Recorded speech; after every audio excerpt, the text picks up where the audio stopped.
I would like to welcome our first speaker, Lydia Raven, Customer Reference Manager of EMEA and Okta. A little bit about Lydia. With over 5 years of experience managing customer reference programs for the likes of Salesforce and now Okta, Lydia understands the value of customer advocates for high-growth organizations and the importance of showcasing customer stories to prospects.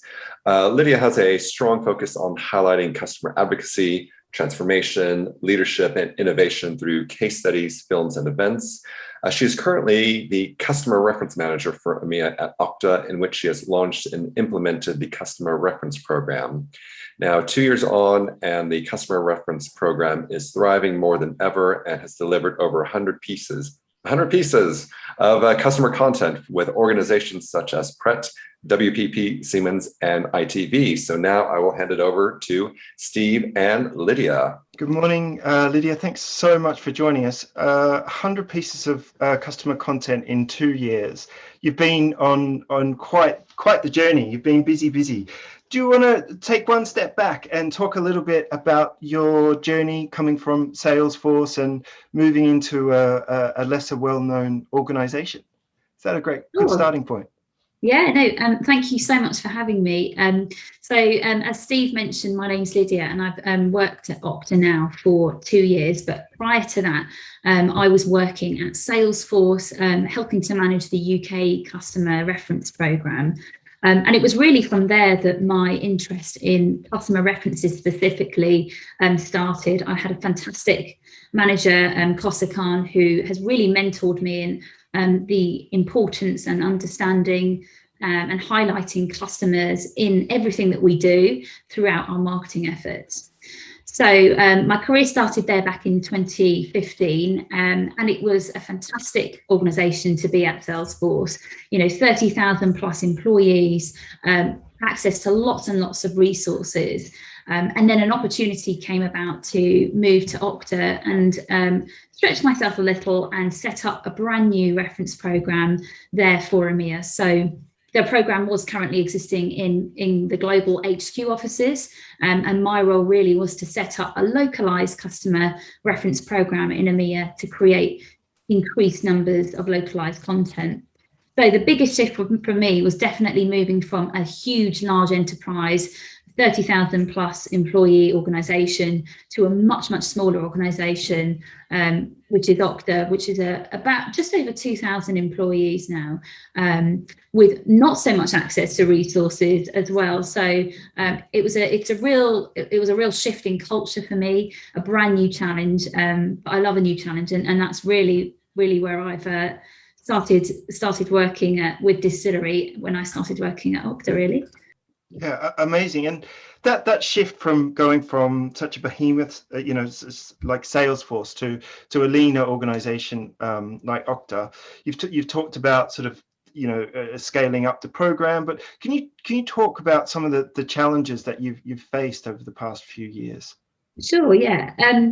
So since joining back in 2019, I would say that there were 3 top challenges that I faced. Number one was, first of all, establishing the customer reference program, both internally amongst my stakeholders, but then also externally, publicising to customers and prospects that the reference program exists to showcase their success story and transformation as well. So that was the first challenge.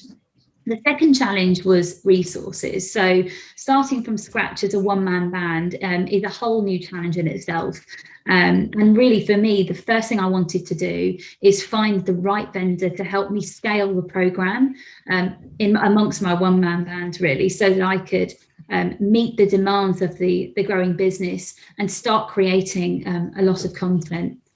Because the one thing you'll find is that a lot of people within an organisation are super keen to showcase existing customer stories, especially to prospects. So that was the second big challenge I faced. And then the third one really was alignment. So obviously coming into an organisation where a programme doesn't exist, you learn a lot and adopt a lot from what HQ do, and then really replicate that in the local region, which doesn't necessarily always work. So an example of that is I adopted some of the agencies and the vendors that we were currently using in HQ to write our case studies and our blogs.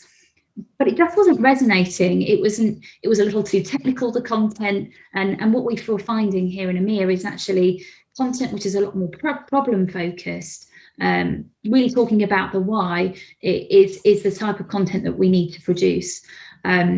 So alignment with HQ was really key to understand what the business priorities were, but then also creating a new process in EMEA of working with vendors that are suitable for the region was also another challenge as well. Yeah, I think that's quite a common challenge that we see in terms of really trying to make content, local content for local markets, really understanding the challenges in those markets and getting under the skin of the stories that we're looking to create. So we make sure that they're really resonating with the customer, and also, being authentic to the customer's stories themselves, and seeing how we can really get that human story across, as well, obviously, as how Okta's technology is solving the customer's challenges. Can we reflect on a little bit about how you engage customers in the program, and really trying to scale this program? I get the feeling that some of one of your challenges is actually getting them engaged, getting them excited, and seeing the benefits of being a part of your amazing program. Yeah, sure. So I think the first question you have to ask is why customer marketing? So I really wanted to start from scratch with the EMEA organisation, and really educate them on the art of the possible when having a successful reference program. So winning over internal stakeholders by highlighting the value of creating these localized customer content, whether that be through case studies, films or blogs, was essential for kind of creating that business case of this is why the function is so important, and this is why we need to work with your customers and make your customers successful, so that they can start to celebrate some of the successes they're seeing using our product. So I like to start off with a few stats, and when I kicked off the program back in 2019, I found some really interesting stats relating to the influence that a piece of reference material has on a buyer's decision. And I found that 77% of people in the evolution stages cited customer testimonials as one of the most influential types of content. And then 60% of B2B buyers search for peer reviews and testimonials. So really creating that business case of exactly why a reference program needs to exist was key for me to start with. So once that because I think internal engagement, especially when running a reference function, is key and vital. You'll never have a thriving customer reference program if you can't effectively connect with your customers. So the biggest hurdle that you need to jump is always getting willing customers on board. And this is where buy-in from internal stakeholders really is key for identifying, the happy and willing customer reference that are passionate about your product and your brand, really. And really, once you've got a well-established customer reference program with powerful success stories, it's just vital to maximise the content, the powerful content, through campaigns and events. And I think I actually stumbled across a very interesting quote the other day, which resonated, by Scott Cook, where he mentions that a brand is no longer what we tell the consumer it is, it's what consumers tell each other it is. So there really is a lot of power in harnessing a reference program, getting the internal buy-in from stakeholders, and having them, nominate the right customers who are going to be really impactful for telling your story and the business's story as well, but through the eyes of the customer. Yeah, that's really interesting. I've got a slide here actually that I want to pull up, just because I think you've been on this. It's quite astounding to look back, and obviously we've been a small part of this journey with you, and considering that you've only been with the organisation for 2 years, and you've really been scaling up. There are some really amazing logos on here, and some amazing brands and pieces of content that's gone out. And I think, reflecting on the fact that you've really found this, made the business case, you've connected with the customers, and this whole piece around customer to customer marketing with the right kind of content it is really, really powerful. Is there anything you'd like to draw on from this slide, Lydia, that we put together? Yeah, I think this for me, partnering with Distillery has really taken the programme from 0 to 60 in a really short space of time. And you can see some of the metrics here since May last year. So for me, I mentioned right at the beginning, one of the biggest challenges and hurdles I had to overcome to begin with was partnering with the right vendor who could enable me to scale the programme and meet the needs of the business whilst not having access to a huge amount of resources. So for me, partnering with Distillery was vital in really enhancing the programme and creating a lot of content. So I can't stress enough the importance of working with an agency that can adapt to your needs and requirements. So from my perspective, ensuring that I could onboard an agency that was able to become an extension of my team, and a team that we have a trusted relationship with, because ultimately for me, having an agency that is able to communicate with my customers, provide that real white glove treatment when it comes to interviewing them and capturing their story in their words is vital. Making sure that we can scale a program where, I don't claim to speak French or German, sadly, but I need to make sure that I'm creating content in those regions that resonate.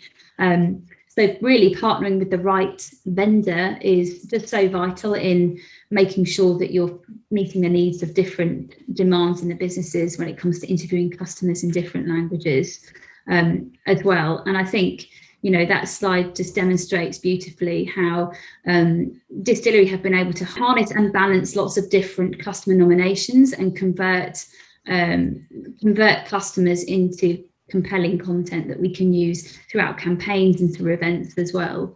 And it really is by only partnering with the right vendor that you can scale the program when you have limited resources. Amazing. That's amazing to hear, and it's been so fantastic being on this journey with you, and really feeling the Distillery really feels like a part of an extension of your team, and it's we really take it as a privilege to be working with Okta's customers. I just wanted to finish up with one last question for you, and I think you may have touched on some of these points already, but in terms of reflecting back, when you were setting up the program a few years ago, what did you wish, if you could talk to yourself a few years back, what do you wish that you'd known when you were getting everything moving? So I'd never worked in a role in an EMEA capacity, so I was learning a lot. I'd come from a large enterprise organisation where I was really solely focused on one market. So spreading your time evenly across lots of different regions was always going to be a challenge. But for me, one of the things I wish I knew was ahead of time joining an organisation, knowing that I'm going to set up a programme through an EMEA-wide programme, is really partnering with the right agency. Without finding the right agency early on and the right vendor, it's very, very hard to scale the programme quickly and create content that is really compelling as well.